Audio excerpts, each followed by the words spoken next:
Hello my dear friend, today we will discuss about sample and sampling techniques.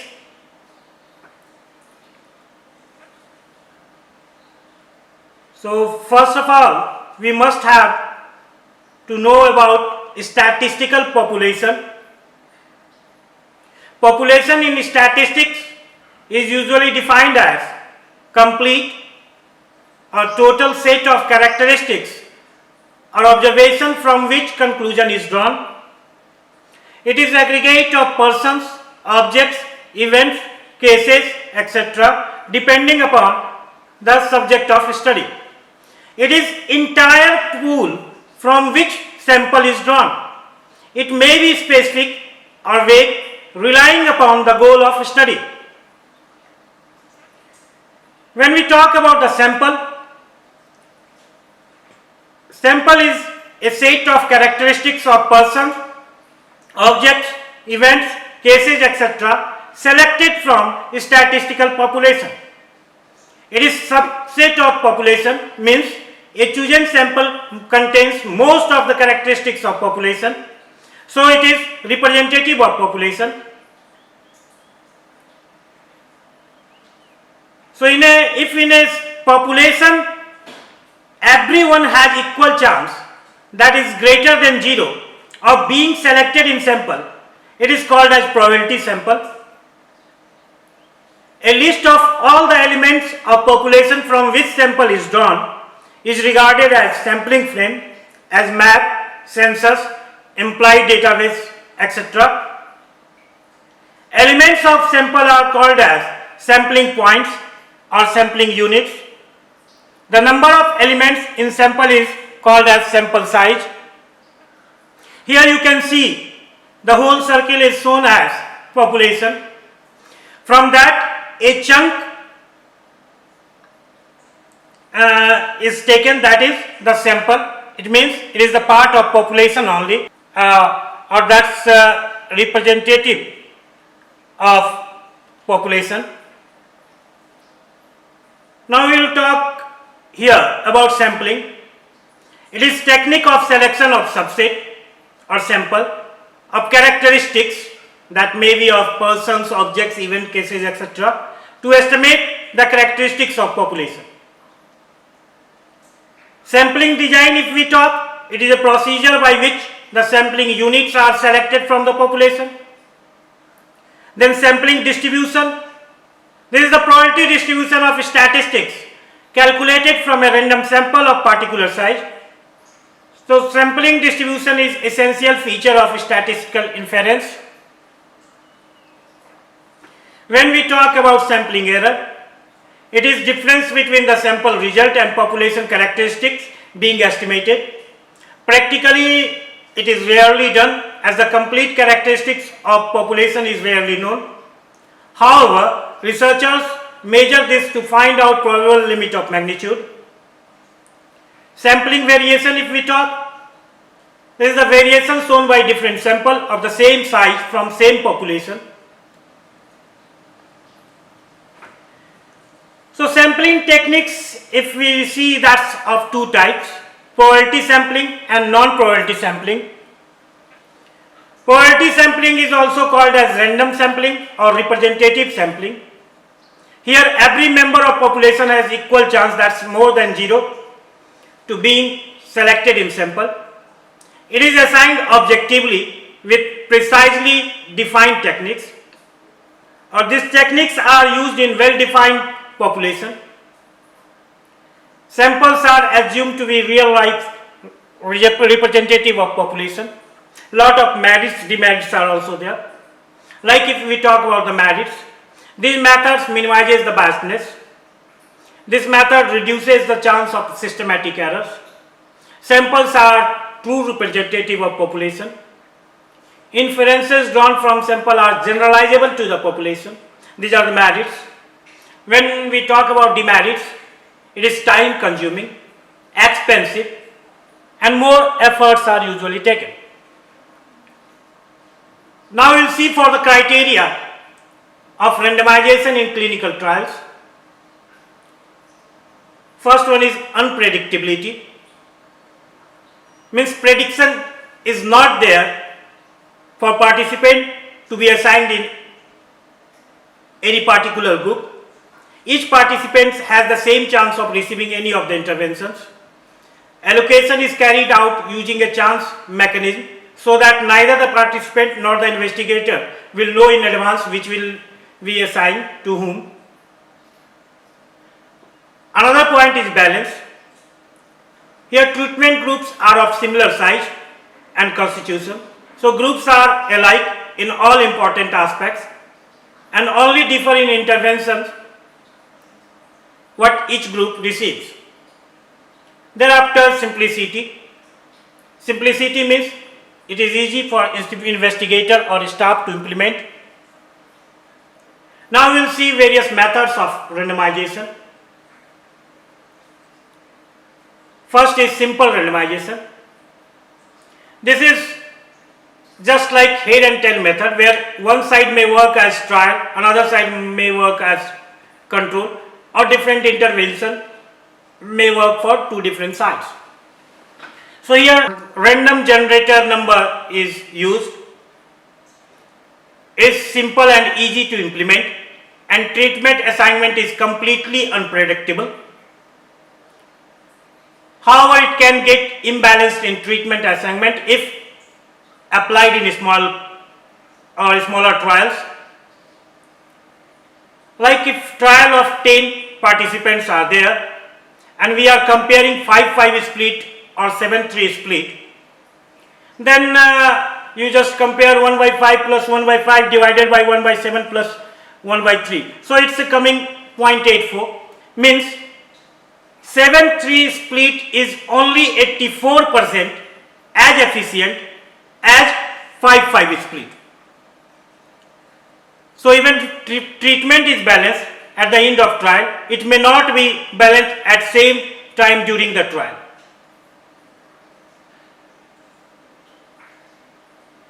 But when we are talking about the larger number of participants, such issues can be fixed. Another one is block randomization. Here imbalances observed during smaller trials are fixed or corrected. Basic idea is divide potential number of participants into M block with size 2n and then randomize each block such that n patients or participants are allocated to both groups. This method ensures equal treatment allocation within each block if complete block is used. Block size depends on number of treatments. It should be short enough to prevent imbalance and long enough to prevent guessing allocation. The block size should be at least 2x number or 2n number of treatments. There is no protocol statement like that way, but it is practically used. So to avoid that biasness in blocking, do not reveal blocking mechanism and use random block sizes. Even if treatment is double blinded, so selection bias is automatically avoided in that case. Then we come to stratified random sampling. Stratified random sampling, this method is a modification of simple random sampling, where all requirements of conditions for sampling frame is similarly available. So in this case, the whole population is divided in homogeneous strata or subgroups according to demographic factors as gender, age, religion, socio-economic levels, education, diagnosis, etc. Then researchers select this strata for allocation in different groups using randomization. The advantage of this method is it allows researchers to obtain an effect size from each strata separately, and it allows obtaining samples from minority or underrepresented populations. So this is if a simple random method usually represents the whole target of population, same way here investigators use this stratified random sampling, that's also targeting the whole population, but we have to just take care that adequate samples must be there in all strata from every representative of population. Then it's cluster sampling. It is used when sampling frame is nearly impossible due to large size of population. In this, population is divided by geographical location into clusters, and a list of all clusters is made, and investigators draw a random number of clusters to be included. Then they list all individuals within these clusters and run another turn of random selection. So this is the reason it is also called as multi-stage sampling technique, as it is done in 2 or more stages. Then it's coming to systematic random sampling. Systematic random sampling is said because certain system is applied over here, where investigators select subjects based on systematic rule, like every 5th patient, every 10th patient. So if we are talking about every 5th patient, means 5th number, 10th number, 15th number, 20th number, this way we are selecting. But here chances of biasness is comparatively more. Then we come to non-probability sampling. Non-probability sampling is a sampling technique where the odds of any member being selected for a sample cannot be calculated. It is the opposite of probability sampling. In addition, we can say probability sampling involves random selection, while non-probability sampling does not include randomization. It relies on subjective judgment of the researchers. The odds do not have to be equal chances for consideration. Like one person could have 10% chance of being selected, another may have 50% chance. So in non-probability sampling, all odds are not calculated. There are theoretical and practical regions of using non-probability sampling. Theoretical region, if we see, non-probability sampling represents a valuable group of sampling techniques. If we talk about quantitative research design, it is usually considered as inferior in comparison to probability sampling techniques, but it can be used or it can work better if the sample size is very small. While in qualitative research design, non-probability sampling techniques such as purposive sampling provide researchers strong theoretical regions for their choice of units to be included in their sample. In practical regions, if we talk, non-probability sampling is used where it is hard to do randomization, or randomization criteria are not met completely. So here this is providing the solution. It is particularly useful in exploratory research, where the aim is to find out if a problem or issue can even exist in a quick or inexpensive way.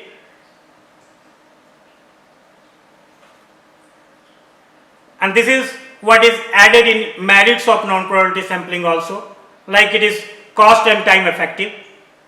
It is also easy to use, and it is used when it's impossible to conduct probability sampling,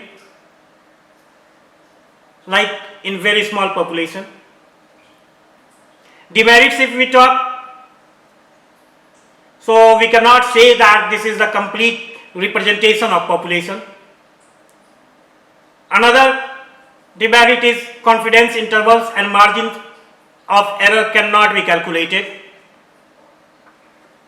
There are various types of non-productive sampling. First is quota sampling. So where the groups like based on gender like men, women in the samples are proportional to the groups in the population. In quota sampling only, suppose just like in reservation something is reserved for women only. So only women from various backgrounds are selected over there. Another one is convenience sampling. As the name suggests, this involves collecting a sample from somewhere convenient to us. It is selected based on our comfort. It is also called as grab sampling, means whatever is coming to us we are just taking. Suppose we have taken some rare disease, so we are lacking the number of patients. So whoever is coming we are adding, there is no chances of randomization and all. Then it's a purposive sampling. Here researcher chooses a sample based on their knowledge about the population and the study itself. The study participants are chosen based on purpose of the study. There are various types of purposive sampling. That's if you want we can go in detail, but not now. Then it comes to snowball sampling. Here researcher asks research participants to recruit other members for the study. This is particularly useful when participants might be hard to find. For example, a study based on working with prostitutes or current drug abuse, like that way. Then it comes to haphazard sampling, where a researcher chooses items haphazardly.